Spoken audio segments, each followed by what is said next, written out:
Duncan or Kobe? Who are you going with? This is a comparison I've seen a lot on TikTok recently. So whenever I'm looking at these two, who is greater? Most of y'all on this app already know that I'm a diehard Spurs fan, so I'm going to do my best to be absolutely unbiased. Of course, we all know the counting stats. We've all seen the points, rebounds, assists, championship rings. We've all seen this graphic up here breaking down the two different players, but I'm going to have a criteria of my own.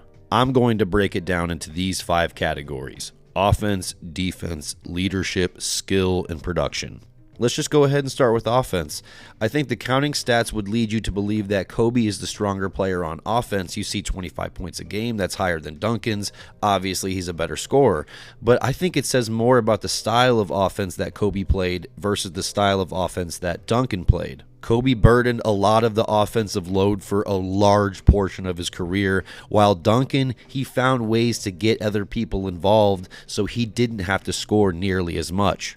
But I view offense as more than just simply scoring, and when I look at things like offensive win shares, it points to the fact that Tim Duncan was able to succeed more within the flow of his offense, and he did it better than Kobe. Next, when I'm looking at defense, it's very similar. When you look at their all defensive selections, it would lead you to believe that it's a very, very close race. And while Kobe was definitely the better on-ball defender, Tim Duncan was by far in a way the better team defender, hands down. That's why Tim Duncan's sitting at second all-time in defensive win shares, only behind Bill Russell, while Kobe's at 47th all-time in defensive win shares, which I think is a little bit misleading, but at the same time, it points to the fact that these two are not the same when it comes to defensive production. Next, I'm looking at leadership, and I'm going to take Tim Duncan's style of leadership over Kobe's.